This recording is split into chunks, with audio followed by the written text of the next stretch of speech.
How rich is Bill Gates? In September 2014, Forbes magazine released the 400 richest people in America. Like many times before, Bill Gates stood tall as number one on that list. His net worth was listed at $81 billion, up almost 13% from the previous year. Bill Gates didn't get to where he is today because he was stupid. It's likely he's diversified his wealth across a number of different avenues. Because of this, conservatively speaking, his money could generate about a 5% yearly rate of return. From interest alone, Bill Gates generates approximately $128 per second, or about $4.1 billion per year. Imagine if somebody followed him around handing him a $100 bill every second. Sounds great, but you'd start to run out of places to put it. Every drawer, every pocket, every cabinet would be stuffed with cash in no time. Though walking back to the car after a 2-hour dinner date to find your Ferrari stuffed with $922,000 you accrued during dinner can only bring good things. Not only does $81 billion have a lot of value, it's also physically massive and extremely heavy. User ELL20 on Reddit asked the question, if Bill Gates wanted to make it rain, how long could he go for? Also, how long could the girls last before they became uncomfortable under the weight of the cash? Assuming you were able to throw 4 bills per second and the entire $81 billion account was fully accessible,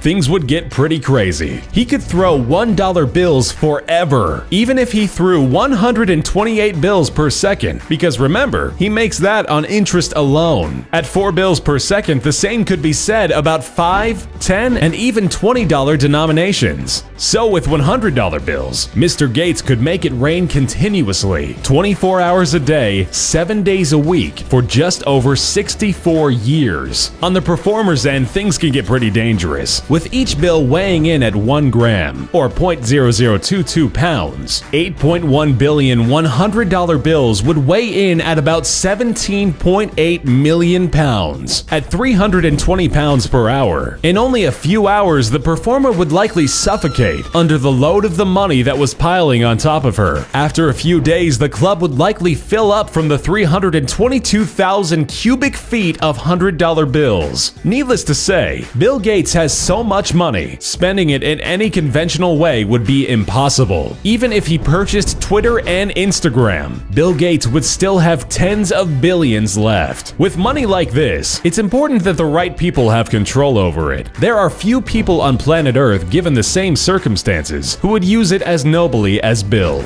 Through charities helping the homeless to funding cutting-edge research institutes around the globe, the Gates Foundation is the second most charitable and single largest private charity organization in the world. As of 2013, Bill and Melinda Gates have given away a whopping $28 billion to the Gates Foundation, which acts openly and transparently. This means that all research and financials are openly shared with other organizations and research firms. As if commercializing the personal computer, which pushed humankind into the next generation, wasn't enough, he spends the billions in commercial earnings to help raise the standard of living for children around the globe. He's like all the best parts of Tony Stark, though he doesn't have an Iron Man suit. With an $81 billion donation to the right people, I'm sure they can make it happen. Now for 3 quick facts, in case you still can't comprehend how much money Bill Gates has. If all of Bill Gates' money was stacked up in $100 bills, the stack would be about 55 miles high. If you were given just an inch of that stack, it would be about $23,255. If he gave everyone on Earth $10 this Christmas, he'd still have $2.26 billion left. At a spending rate of $1 million a day, it would take Bill Gates 218 years to spend all of his money. If Bill Gates wanted to literally swim in an Olympic-sized swimming pool of $1 coins like Scrooge McDuck, and it was filled with interest alone, he could have it filled in about 53 days. Needless to say, Mr. Gates has a lot of money, and there isn't another person in which this money would be in better hands.